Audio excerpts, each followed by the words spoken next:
middle schools rather, can elect to take Intro to Engineering and Design and Intro to Robotics or Intro to CAD. We offer, or we currently have 30 to 45 students in the first course of the Engineering Technology program who are ninth graders. So that shows that my program is expanding as a result of their initiatives moving forward. This is a diagram. Oh, this is the same slide we had before. This is a diagram of the Engineering Technology course sequence. We use a team approach at Quincy High School for delivering the program. I teach the first course that's called Intro to Engineering Design at the honors level. Donald Long from the Science Department is the Principles of Engineering teacher, and Ed Holmes, our Chapter 74 Info Tech instructor, teaches digital electronics. So I take advantage, or we take advantage of their professional experiences to enhance the program. In the second and third year of the program, students are encouraged to take more than one course. Notice that there are 6 courses up there, and typically in the best students get a chance to take 5 of the 6. In the Intro to Engineering course, we study engineering design process, applying it to hands-on projects like designing a new toy or improving an existing product. We use 3D solid modeling software, and we also study drafting standards that engineers use. In the Principles of Engineering course, they study mechanisms, strength of structures and materials, automation, and then they apply what they know to take on challenges like designing a self-powered car. In the Civil Engineering and Architecture course, students learn important aspects of building and site design and development, and they apply what they know to design a commercial building. In Computer Integrated Manufacturing, we study manufacturing processes, product design, robotics, automation, and then they apply what they learn to design solutions for a real-world manufacturing problem. In digital electronics, students explore foundations of computing by engaging in circuit design processes to create combinational logic and sequential logic, which is memory, as electrical engineers do on the college level. In their senior year, students who have committed to the program and wish to obtain their Certificate of Occupational Proficiency take our capstone course called Engineering Design and Development. That's the one that you all are invited to come and see at the end of the school year, or the end of the third quarter for us, where they identify a real-world challenge and then research, design, and test a solution, ultimately presenting their unique innovations. Other STEM initiatives at the high school are the Quincy First Robotics team. I got to tell you, I just joined back to the First Robotics program, and as a mentor, it is a wonderful thing to get involved with. I thought I would be dragging at the end of the day, and these kids are actually energizing. I come home and think about things for the project to do, and it's some of the greatest kids in the school system. We are also involved in the Science Fair initiative at Quincy High School. This is an example of one of the projects that my engineering design and development teams are working on. The idea of the innovation is to help people who with losing valuables. They're going to design a bracelet that's going to have a vibrating mechanism that they're going to attach some sort of a device to the valuable, and when it gets out of range, it's going to vibrate in their hand. It's not going to be a phone application. It's going to be one of those cool pieces of jewelry like Fitbits and things like that people are finding very fashionable these days. We get a lot of positive feedback from the kids who come back from college, speaking of a level of comfort in their engineering courses. Math, science, and the engineering programs at Quincy High School and in Quincy Public Schools are doing very well. I don't know who's up. Thank you all. Thank you all very much to our STEM educators. We have many more of them out there, and we would love to either bring you into their classrooms or bring them here to share some of the wonderful innovative projects that they're doing. And we want to thank you as well for your constant support and encouragement. STEM is a rapidly changing and advancing field, and I am amazed at how our teachers work so hard to catch up. and provide our students with some really exciting lessons. So thank you very much.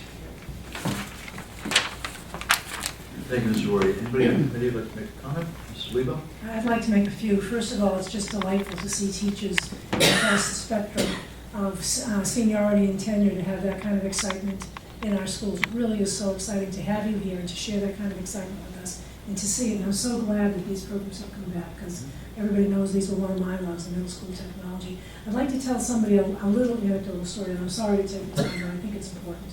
I can remember several years ago when I was working at Quincy High School, a student from the engineering class applied to go to college for engineering and didn't get in.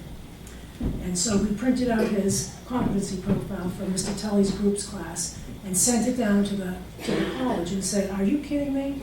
And so they admitted him. And his story was the father came back to me, you'll like this story, Paul, a year later and said, "I can't thank you enough for doing that." His best friend went to school with him from BC High and didn't make the engineering class, had to drop out after the first year. I don't know if you remember that story, Paul. The Quincy High student went on, continued into engineering and became an engineer because he had the background, he could do the work. And he also knew where the work was going because of Project Lead the Way. Instead of doing all the hard sciences up front, he actually did the project-based stuff. So it's a tremendous program, and it's great to see the feeder system expanding and expanding to North. Thank you. Anybody else? Make a comment? Dr. Christopher? Yeah, I want to thank our teachers, absolutely, the collaboration that you have, and I think a thirst that you have to be better all the time, and to know more, and to keep up with everything we need to keep up with, whether it's professional development, your day-to-day activities, your planning, I think is extraordinary. And I think we're just very, very fortunate to have you and so many of your colleagues that love what you do so much and are able to share that passion and that expertise. And thank the committee. We have wonderful librarians like Anna, at our middle schools and high schools, and we're very, very lucky that people we hire are so collaborative, and understand that our kids need to know so much across the content area. So we're lucky for that. Your technology, bringing back technology, deserve a lot of credit for that. As well. So we're very, very fortunate, and I just want to say thank you very much. Maddie as well, Keith as well. I can't really see Paul because he's hiding behind Evan. Evan's hiding behind this. But you're all wonderful, and we can't do anything but appreciate you from afar of it and know what great hands our kids are in. So I want to thank you very, very much. Thank you, Superintendent. Moving on to, and thank you, Patty. Thank you. Moving on to, on the new business, section B, the MSBA statements of interest. There are three of them, and Dr. Christopher is going to speak to each one of them. Superintendent? Yeah, what we'd like to do, and just to review, again, so much more work with our MSBA this summer with boilers at Wollaston and Marymount and Atherton Howe, and as well as Beechwood. Beechwood will also get roof and windows and doors, so we've been so successful with the MSBA over time with support, certainly from the mayor and city council and your support. What we're looking for this evening, what I'm looking for, is authorization to submit statement of interest. Number one, the core program, which is for Squantum School, to authorization to refresh that statement of interest with the MSBA as soon as possible. So I'd like to do that first and then go to the accelerated repair program. Is okay there, Vice Chair? And I need roll call. Do we have a motion to, second by Mr. Kamishis and seconded by Mrs. Hubley, and that'll require a roll call vote. Thank you. You ready? I am now. Mr. Bergoli? Yes. Mr. Demichis? Yes. Mrs. Hubley? Yes. Ms. Isola? Yes. Mrs. Lebo? Yes. Mrs. Mahoney? Yes. And Mayor Coe? Yes. Thank you for that. The next is accelerated repair program for North Quincy High School, and I'd like a motion on that as well. A motion by Mrs. Hubley, second by Mrs. Lebo. A roll call vote, please. Mr. Bergoli? Yes. Mr. Demichis? Yes. Mrs. Hubley? Yes. Ms. Isola? Yes. Mrs. Lebo? Yes. Mrs. Mahoney? Yes. And Mayor Coe? Yes. And, hang on one second. Yep, no, I know, I was gonna say exactly what we'd be doing, but, we can wait on that. So again, accelerated repair for our Parker, school. Motion approved. Mrs. Isola, seconded by Mrs. Hubley. Roll call vote. Very good. Mr. Bergoli? Yes? Mr. Demichis? Yes. Mrs. Hubley? Yes. Mrs. Isola? Yes. Mrs. Lebo? Yes. Mrs. Mahoney? Yes. And Mayor Koch, and Yes. thank you very, very much for that. Section C. A gift of $6,500 from Randy C. Wolf Music Trust. Vote to accept. Motion to accept. Motion to accept. This is Lebo, seconded by Mrs. Hubley. All those in favor? Aye. We'll move on to school nurse appointments. Dr. Christopher. Yeah, thank you very, very much. Very proud to bring two nurses for your approval. Both have, obviously, Department of Education licenses, which means they have their bachelor's degree.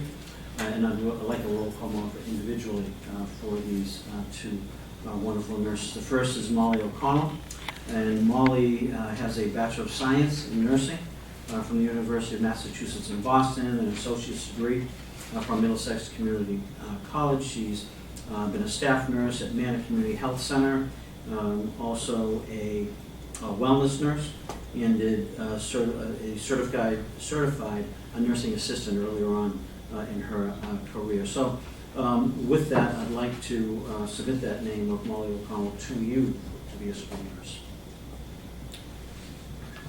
Do we have a motion to approve Molly O'Connell? Motion to approve by Mrs. Hubley, seconded by Mrs. Isola. Roll call vote, please. Mr. Bergoli? Yes. Mr. Demichis? Yes. Mrs. Hubley? Yes. Ms. Isola? Yes. Mrs. Lebo? Yes. Mrs. Mahoney? Yes. And Mayor Koch. Yes. Thank you. Second nurse this evening, also DZ licensed, Sarah Stanton Crowley. Sarah's been a registered nurse for over 11 years, experience in medical, surgical, and operating room nursing. And she's also been, she was at New England Baptist Hospital for several years.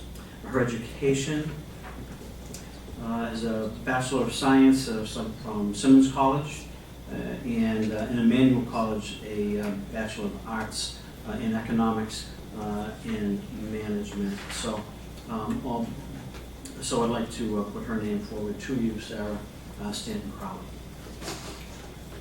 Motion approved, Mrs. Isola, and seconded by Mrs. Lebo. Roll call On the vote. motion. On the motion. I just say one thing, it's really pleasant to see graduates of the Quincy Public Schools coming back to work in such a great role, so it's wonderful. I don't know Molly, but I know Sarah, so it's really nice. Thank you. I have a question. Do we have assignments for each of these? Specific? Not at this time, we'll work on that. Thank you. So roll call vote? Mr. Bergoli? Yes. Mr. Demichis? Yes. Mrs. Hubley? Yes. Ms. Isola? Yes. Mrs. Lebo? Yes. Mrs. Mahoney? Yes. And Mayor Koch. Yes. And thank you very much. Moving on to additional business. Is there any additional business here? Can I go back to new business? We were gonna hear advanced placement pathways this meeting, Superintendent, did you put that off for on later date? We had it on the agenda last time we reviewed it to this. Yeah, I think we had talked about having it at teaching and learning. Oh, okay. So I apologize. if All right, it's- that's good, thank you. Again, additional business, any? All right, moving on to communications. The upcoming school committee meetings, all the Codney Building at 6:30, February 8th, March 1st, and March 15th. There are upcoming subcommittee meetings also with the Coddington Building. Teaching and learning will be on January 30th at 5 o'clock. Policy will be at February 6th at 5 o'clock. Facilities and security will be February 6th at 5:30. And health, transportation, and safety, February 6th at 6 o'clock. Reports of subcommittees. Budget and Finance, Ms. Lebo to report on the January 18th meeting. Ms. Lebo. Yes, we had our meeting on January 18th, and basically it was a quarterly review of the budget as of December 31st, 2016. Since the previous review, we had received notification that a $172,000 budget transfer was going to come in from the Quincy team of this program. And with that money in the account, there is no longer a deficit in the salary line. So all budget lines are now where we expect them to be at this time of the year. And on the expense side, all lines are where we expect them to be at this time of the year. Any corrections? Accepted. Reports of committee, policy subcommittee. January 18th, the policy subcommittee met. What we talked about was the school committee meeting dates for 2017-18. I suggested that the organizational meeting be moved to September 6th, preceding the first meeting of the year.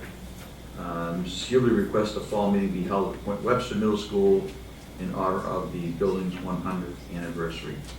Mrs. Isola made a motion to accept. Draft of the school year calendar 2017-18 was shared. Again, Mrs. Isola made a motion to accept. Both calendars appeared on tonight's agenda and will be voted on February 8th. Any corrections? So none. And facilities and security, Mrs. Hubert to report. Yep, Brian first. Thank you.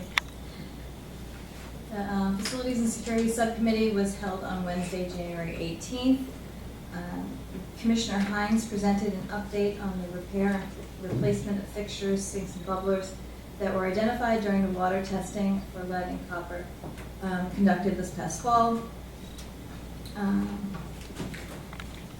In November and early December, an assessment was made of the work that needed to be done, and confirmation received that the building water supplies were clear. In anticipation of action levels being reset by the EPA of 10 ppbs, the decision was made to remediate fixtures where the water samples tested were 5 and 15 ppbs. Building water systems are being drained and individual fixture valves installed to make future plumbing repairs easier to do.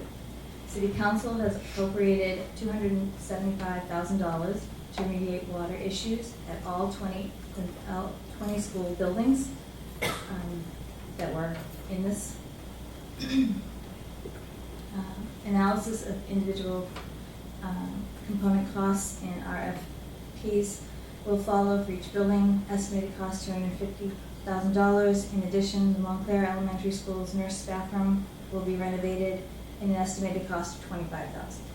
At Bernazani School, the water system has been drained, valves installed, and all sinks and some bubblers retrofitted. At Lincoln Hancock School, the water system has been drained and valves installed, sinks and bubbler remediation is underway. Public Buildings has set a goal for all the repairs to be completed by September 1st. Dr. Cristofaro shared a preview of the challenges and opportunities presentation, which will be held in full for the school committee meeting on February 8th meeting. So this was just a preview that we had. At this also, Dr. Cristofaro noted that we'll be looking for a new location for the goals program, but no locations are in the works right now. And all the meeting minutes are online, so we can see them in full. This is just a brief overview. Question, Mrs. Mahoney. I wasn't able to attend that meeting, and I know that you're looking for new locations for the gold building. Have any of them been rolled out, or is there any sharing of any information, any that you've currently looked for? And There what was is none. There was none at this meeting. what's the time frame for it? A time frame? Or was it? There really isn't a time frame right now, and the mayor's been talking to me about this for about a year, saying that if there's a way to find a location, please do so. So we've looked at Bethany, Bethany Congregational Church, as the Teen Mothers program left. We also looked at a place, President's Place, both would be near Quincy High School, because the location has to be near a school for inclusion purposes. And that's really it, but we're continuing to look or try to find a place for a relocation. And an ideal location would be a building, a contained building near a school, is it a high school, preferably? Correct. And the goals building is, the building it's in currently, the rationale as to why it needs to move, is that true? I think the mayor had shared with me several times was that he would like that Hunt Street campus to be a full campus, to maybe do something else for students at North Quincy High School in that building. Okay. So if we could be shared a timeline as to when you're doing that, because it's important that we know, so that's a. But as I said, there is no timeline, so I can share information as we look for a relocation place. I can certainly share that with you because I haven't so far. Thank you, Mr. Vaughn. So the citizen insecurity, any corrections? Before it's accepted. Executive session, superintendent's contract. Make a motion, we go into executive session, discuss the superintendent's contract with the caveat that we will be coming back into full session. Roll call. Before that, I want to make sure we say Owen Doherty's here. Came a little tired without a note, but it's okay. Thank you for being here. Mr. Brigoli? Yes. Mr. Diomicis? Yes. Mrs. Hubley? Yes. Ms. Isola? Yes. Mrs. Lebo? Yes. Mrs. Mahoney? And Mayor. Yes.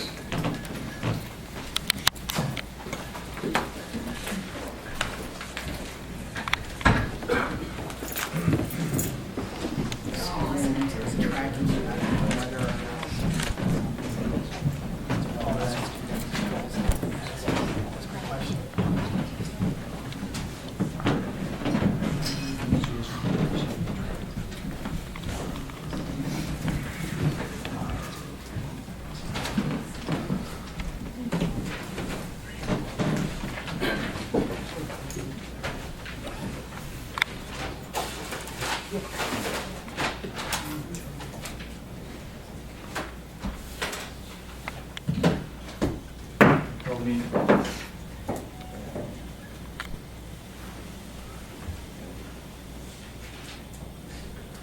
Who did this? Time's up.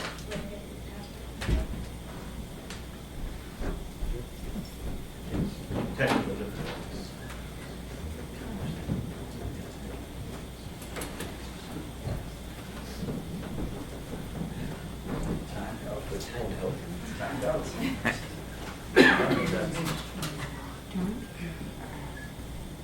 Okay.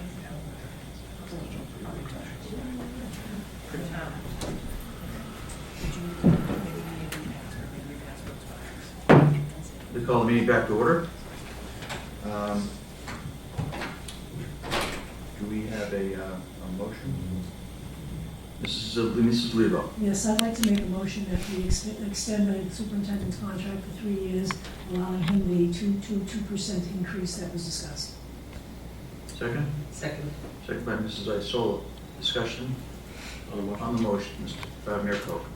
Yeah, I'd just like to take a moment to, I know a lot of the discussion that goes on, rightfully so, discussing contracts is an executive session, but I'd just like to want to record publicly and state how enthusiastically I support this motion, that we have a superintendent here in the city that I'm so proud of, that works so hard, is passionate about the system, passionate about the kids, and passionate about our city. He's a tremendous leader, a tremendous manager, and I look at the faces in this room, and they come up here on a regular basis, and we deal with on a regular basis, and they're top shelf. That's no accident. That's part of the job of the superintendent, bringing people like we see in front of us here and responsible for putting them in places they need to be. I think our system continues to grow in such a positive way. You continue to see great collaboration, not only in the schools and the classrooms, but with other departments. I think we've seen such progress in so many areas, whether it's the building improvements themselves and all the work that goes on with the SBA that is outside of the regular educational activities that he's on top I know that I get contacted frequently about issues in schools, some pro, some con, but first call I make is the superintendent. Takes it off my plate, meets with people on a regular basis, gives his cell phone out to people, always accessible. You can buy this building any day of the week, all hours, and the vehicle's here, he's working hard. So I just want to say publicly thank you to the superintendent. A lot of districts are struggling trying to find superintendents. There's a lot of districts out there that don't have superintendents, they have interim superintendents. And we have an outstanding superintendent, and I'm so thrilled that he's agreed to stay 3 more years. So I'll be voting yes on the motion. Thank you, Mayor Cormier.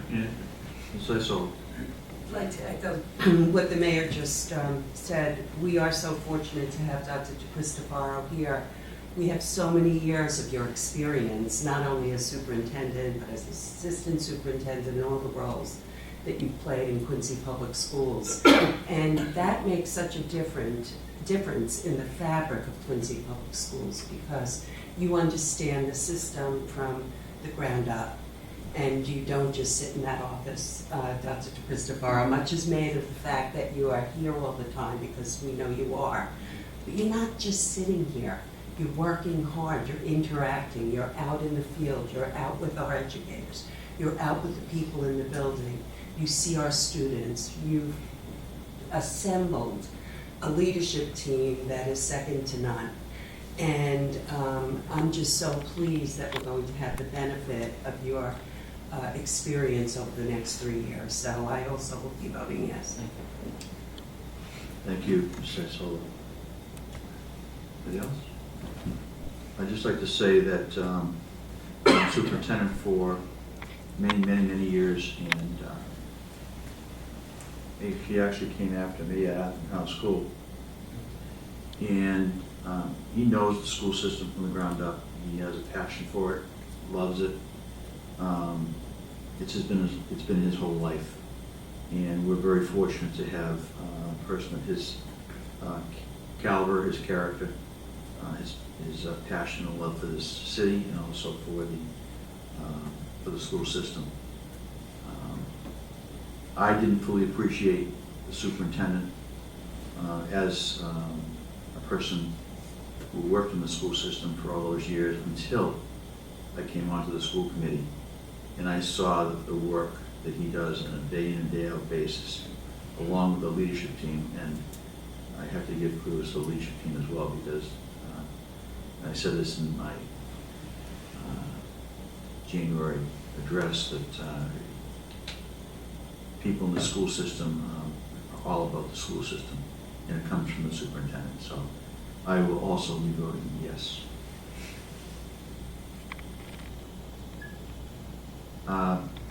Roll call, please. Mr. Bergoli? Yes. Mr. Diomichis? No. Mrs. Hubley? Yes. Ms. Isola? Yes. Mrs. Lebo? Yes. Mrs. Mahoney? No. And Mayor Koch. Yes. Thank you very much. Congratulations. Thank you very much. Thank you very much.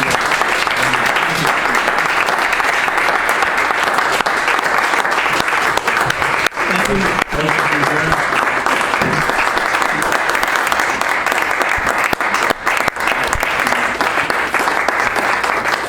Thanks, guys. Thank you very